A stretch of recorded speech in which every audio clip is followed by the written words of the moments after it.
Olá, sejam bem-vindos, falantes nativos e estudiosos de idiomas ao canal, em outras palavras. Hoje vamos falar um pouco sobre como pensar no idioma, o que é também um tema muito grande. Todo tema que eu trato aqui é um tema grande, verdade? Ou talvez eu tenha mania de tratar cada tema como se fosse muito grande, não sei.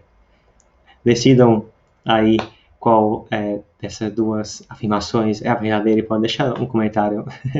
Mas como pensar no idioma? Muita gente pensa nisso sobre como pensar no idioma, como fazer isso. Para ser bem sério, como já tem 9 anos que eu moro na Polônia, não lembro exatamente como é que é no Brasil e atualmente, como é que as pessoas perguntam sobre isso, mas aqui na Polônia sempre me perguntam em que idioma eu penso quando eu estou falando uma língua estrangeira. Agora, claro que eu estou falando minha língua nativa, o português. Imagino que a maioria de vocês também tenha o português como língua nativa. Se alguém não fala português como língua nativa e estiver assistindo, também pode deixar comentário. Fiquei agora muito curioso. Mas não é fácil pensar no idioma porque há diferenças entre as línguas. Não apenas as palavras mudam de lugar dependendo de um idioma para o outro, a forma de se expressar também. Eu me lembro até hoje, quando estava na escola, lá no Pará, lá no sul do Pará, em Redenção, quando eu me lembro até hoje. É sério isso, porque foi uma coisa assim chocante. Quando eu me deparei com a tradução de braço direito, que no sentido de que alguém é o braço direito de alguém, que não é algo nem literal, né? Imagina, alguém não pode ser o braço direito do outro.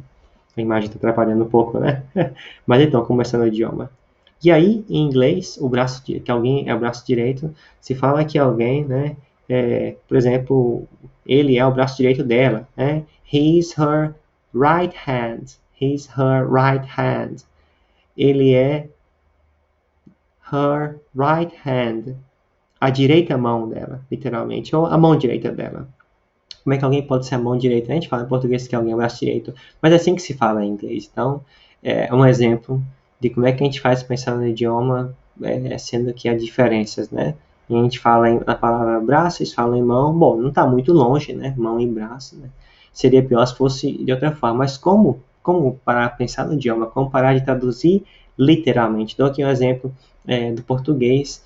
Eu lembro que deve ter um ano alguém me enviou uma mensagem, um colega brasileiro me enviou uma mensagem em inglês e ele queria dizer que estava enrolando, que só estava me enrolando, no sentido que estava fazendo piada de que estava brincando comigo e queria dizer que estava me enrolando e pegou a palavra em inglês roll, to roll, que é como roll, que é enrolar, mas enrolar alguma coisa, né? Enrolar, por exemplo, um kebab, bom, não sei se kebab agora no Brasil está sendo conhecido, mas imagina numa panqueca enrolada, né? Assim, panqueca enrolada, ou beiju, por exemplo. Ó, um exemplo melhor, né? Bem brasileiro, né? Um beiju enroladinho. Então, roll, né? E aí em inglês não funciona, entendeu? Esse verbo enrolar é enrolar mesmo, literalmente. Você pegar o beiju, por exemplo, passar manteiga e enrolar e fazer aquele rolinho. É para isso, entendeu? E ele, claro que não sabia, né? Quando eu falava enrolar, como to roll, mas veja bem que o enrolar, nesse caso de enrolar alguém, tem outro sentido. Isso é que às vezes é complicado no idioma, né? Como uma palavra pode abranger várias nuances, vários significados, e às vezes no idioma que a gente está aprendendo na língua estrangeira, mais palavras podem ser usadas. Tem que pensar nisso, porque nem sempre você expressa as mesmas 10 ideias com aquela mesma palavra no idioma estrangeiro, né? Como no caso do enrolar, né? To roll, enrolar alguém aqui, né? Está fazendo a piada, ok? Então, não seria o enrolar, to roll, de enrolar o beiju. Então, uma primeira coisa que a gente tem que fazer para ajudar a começar a pensar no idioma é a decodificação. O que é isso? Que palavra mais complicada, né? Decodificar. O que eu estou inventando aqui? Tenho que mencionar de novo aqui minha colega Vera Birkenbaum, meu colega por ser poliglota, tá? Que eu não sou nem psicólogo, nem sou jornalista, se bem que poderia ser, né? Não é mais preciso do diploma, só comecei a escrever um pouco sobre as notícias do que tem ocorrido, né? Mas então ela comenta, faz parte do método dela, até um método, desenvolver um método específico de estudo de idioma. Decodificação nada mais é do que tradução literal, palavra por palavra, né? É você pegar a frase, porque aprendemos frases não palavras, a frase na língua estrangeira que você está aprendendo e traduzir palavra por palavra, quase como o exemplo que eu dei aqui. He is her right hand. Ele é dela direita mão. Ele é dela direita mão. Essa é a tradução literal. Ele é dela direita mão. He is her right hand. Então veja bem que a frase soa estranha em português. ele é dela direita mão. Porque, em primeiro lugar, você fala que alguém é braço direito de alguém e a ordem das palavras está trocada. Mas, graças à decodificação, tradução literal, você percebe a diferença, entendeu? É diferente porque deve ser assim em inglês. Tem que estar ciente, consciente dessa mudança. Eu posso falar ele é, he is, como eu falo em português, ok, não tem diferença. Ele é, he is.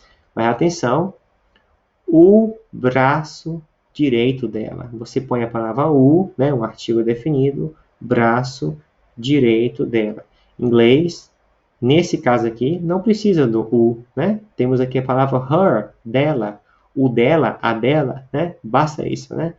Já antes do termo ao qual se refere, né? Her hand, né? Literalmente, dela mão.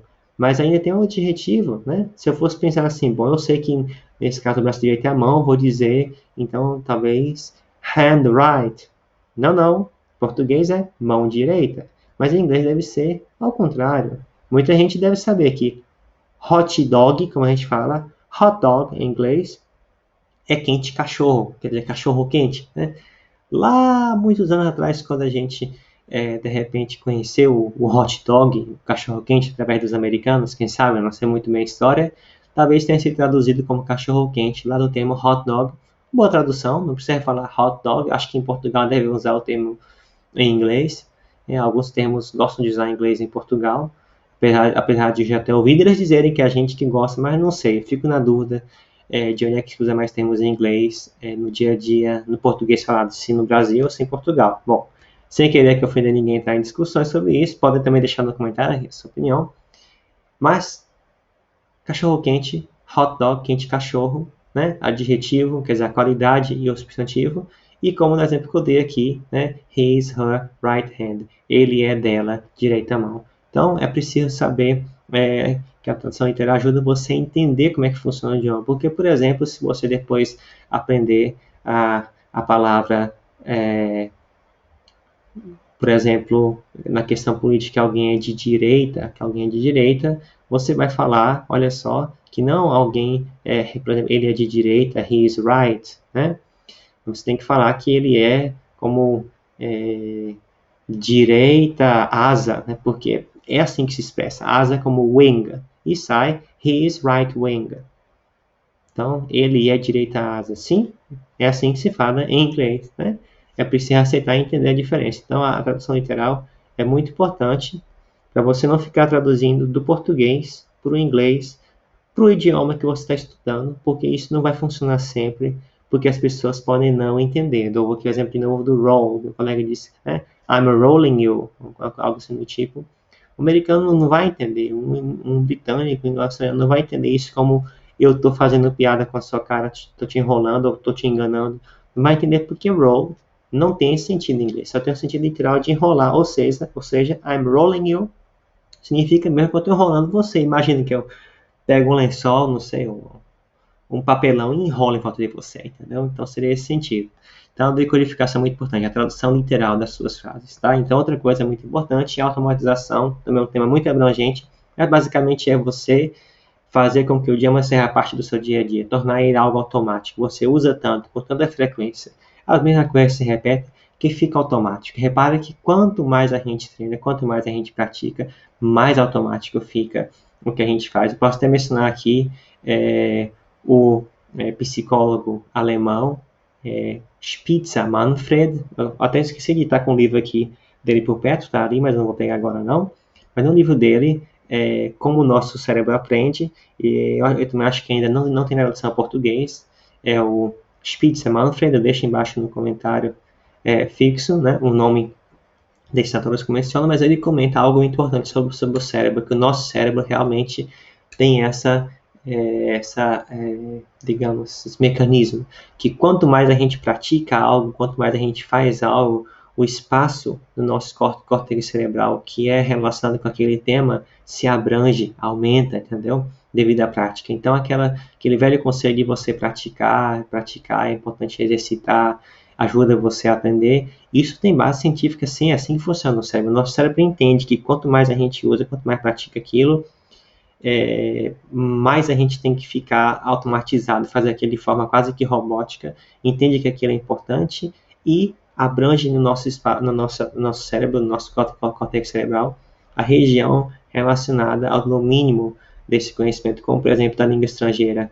É por isso que alguém que já toca piano, toca o violão, que joga futebol há muitos anos, já praticou muito, já repetiu muito aqueles mesmos movimentos, né? Já fez muitas vezes a mesma coisa, até se cansar, essa pessoa fica com uma habilidade muito grande, né? E muita gente pode dizer assim, tem um talento. Eu diria que o talento foi ter trabalhado duro para chegar até lá. Então, automatizar o idioma é muito importante e você pode fazer isso pouco a pouco, fazer um vídeo separado sobre isso, claro, mas usando no dia a dia. Dou aqui um exemplo, que a nossa colega aqui poliglota, Kotolomba, húngara, igual minha esposa que é húngara, a Kotolomba, que foi uma poliglota, uma super intérprete, uma tradutora muito boa, fenomenal. Esse livro dela, ela também tem um outro livro fenomenal sobre como ela aprendeu os idiomas. Ela aprendeu vários idiomas. Olha, se eu não me falha a memória agora, foram 6. Se não for 6, eu me corrijo depois, no outro vídeo, em retrato. Mas ela comenta da importância de utilizar todo dia. Ela tem muita a questão de escrever, de usar, né?